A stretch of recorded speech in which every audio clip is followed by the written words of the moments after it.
Now's part 2 of the Gamerscore episode about generative music. If you haven't seen part 1, then it may be less understandable, so I'll put the link here so that you can see it first. So, Shadow of the Colossus. If you don't know how this game works, it's quite simple. You have to look for great titans all over the world in order to fight them. In between each fight, you can go back to the altar and start exploring once again for at least 5 to 15 minutes. These exploration phases throw in some difficulty regarding repetition in the music, because they happen a lot of times. In fact, there are 16 bosses in the game, so a unique music for all exploration phases in between could really feel too repetitive. For the purpose of the exercise, I only included 4 bosses in the equation, because those are the ones my fellow composers worked on. They each composed music for one boss fight. So now that was better. I had a bit less work. It's possible to kill them in whatever order, but for the sake of the explanation, I'll just draw them like that. So this is much simpler, but still, even with 4 bosses in the game, the exploration music could quickly become too repetitive. That's why I decided to use a generative system that could play for hours by using ideas that relate to each other, without ever playing it the same way. My intention was also to create a theme that carries lots of emotions and can be quite recognizable and rememberable. To build it, I worked with my friend Nicholas, who did the music on the first scene of the game and was the one who came with the main features of the main theme.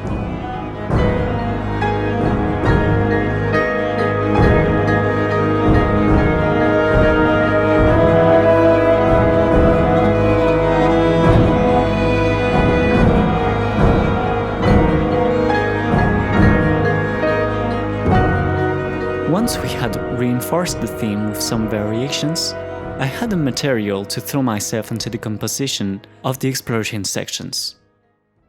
As for the construction of the generative system, here is what I thought of. The structure is always being decided at random, following certain patterns. Almost any sequence of the sections I made can be chosen, and I composed them with that in mind. There is a part A, a part B, a part C, and an intro. The intro will always play at the beginning when we get out of the Arta. It's composed of this very simple accompaniment that will always be the same, based on this chord progression.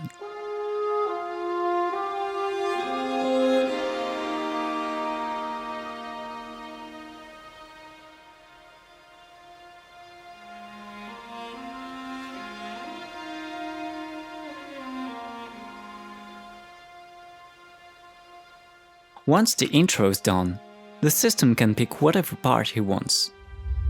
It then moves to another section by playing the transition that corresponds. That is, if it moves from A to B, it will play the transition A to B. It can also play the same section twice. And here is where it starts to become tricky.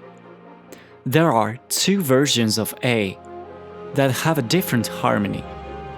There are 2 versions of C that can be played one after the other or only one at a time, and each of the transitions also have up to 4 versions. This gives a great amount of possible variations to the structure that can combine in many different ways. You could say that whatever the structure is, each time we hear a part that's already been played, we feel a sense of repetition. And since there aren't that many different parts, then the effect is limited. That's when I show you what's actually inside these different parts. Let's take for instance part A1. There are 6 different accompaniments that can be chosen around this simple chord progression in F minor. Some of them were recorded in studio by live musicians. Some accompaniments are more dynamic, some more dreamy, some more solemn, some more percussive. Each track can be combined with one or several other tracks. That gives 64 possible accompaniments for this section. For instance, here's the A section with the tracks 1 and 3.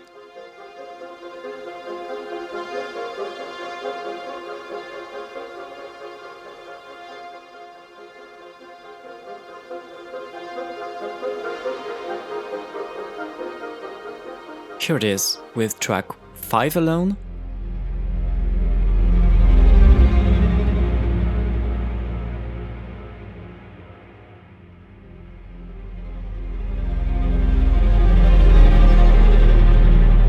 Or maybe we could try with 4 of them at once.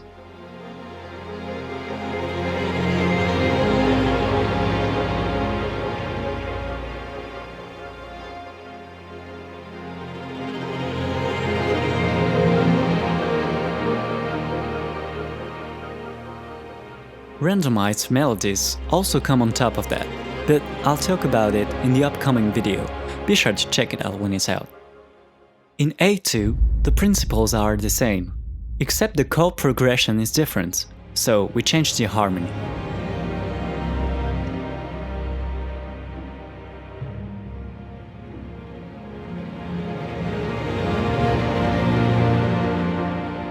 B is a long section that moves from the key of F minor to the key of G sharp minor. In the case where it should go to part C after that, which is in G sharp minor, then after the transition, the connection will be very smooth.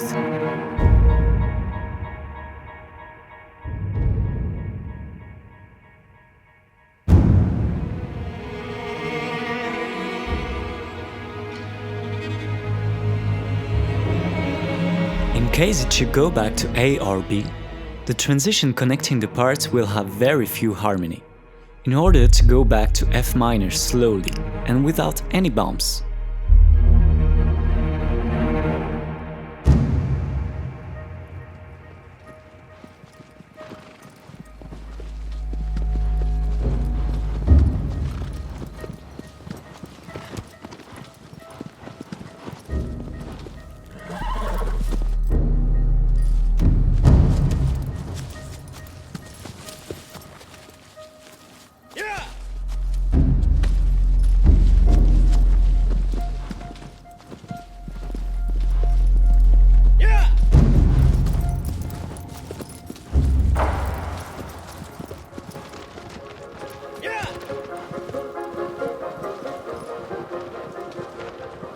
Overall, we want to avoid too much surprise in the music, since the player can decide to do whatever he wants, including staying in place. We don't want to make epic key changes, or to suddenly jump from one section to another when nothing is happening on screen. That's also why section B is quite calm. The system can pick these 8 accompaniment tracks in any combination possible.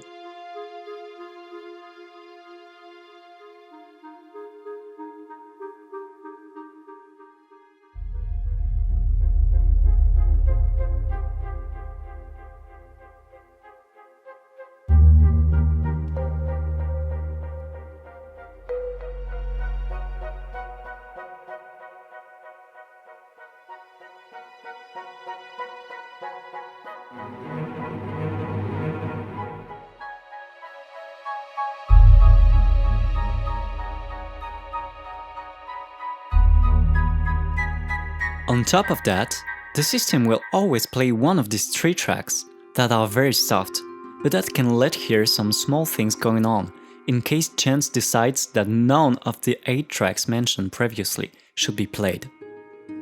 We want to avoid random full silence as much as possible. There must be a reason for it, or it must at least be very well positioned in the structure. The combination possibilities are about 768 different accompaniments for this section.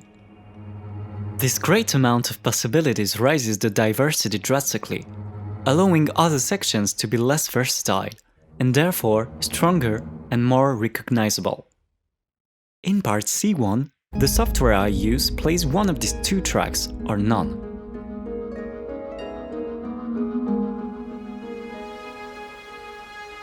To which it adds percussion or not.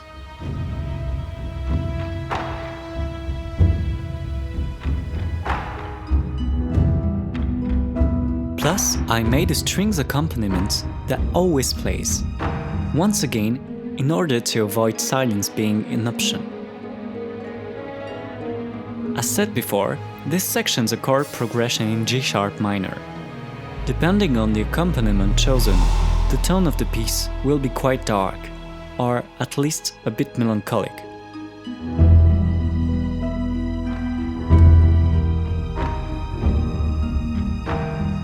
Part C2 has got the same kind of vibes, but leads to potential key changes, with its open ending. The transition happening after it includes some silence, in order to let the last chord ring, and leave this in suspense like some unanswered question.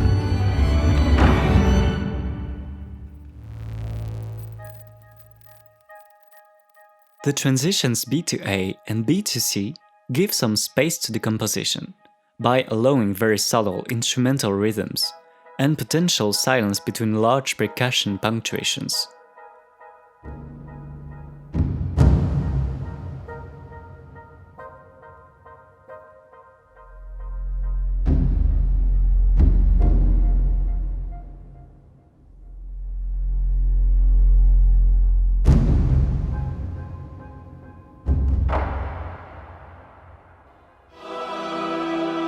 Finally, the transitions C to A and C to B have 6 versions and slowly change the key, with a soft mellow accompaniment.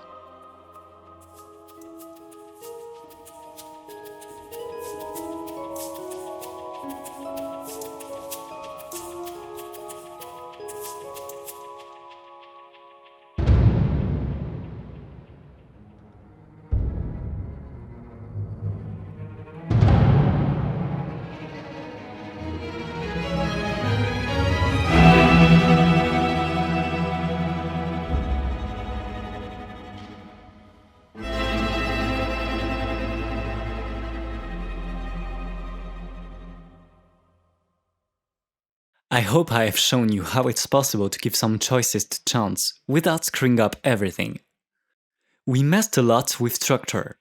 It is largely generative. But also we messed a bit with harmony, like in part A when it's possible to have different chords progressions for the same overall music. We also gave the instrumentation lots of random features, since the parts that I had chosen to play are very much random. And we also trickled with rhythm, since some accompaniments are more dynamic than others, giving different feelings about the rhythm and tempo. You see it's quite complex and can develop in numerous types of ways, but you actually only saw the tip of the iceberg. What happens when you use the power of the sword in order to detect the bosses? What happens when you get closer to a boss's lair? What happens once you actually defeated some of the titans? I also mentioned a theme and melodies and didn't show you any of them, because I actually also messed a lot with melody, which is a major part of this project. Well, obviously, all of this will come in the next video, be sure to check it out. All the work on the music and the system is done, I only need to present some good explanation for you. Feel free to follow me on Patreon, any kind of help would be appreciated a lot. For those already following me on Patreon, be aware that I'll put some special previews and teasers, as usual. See you soon!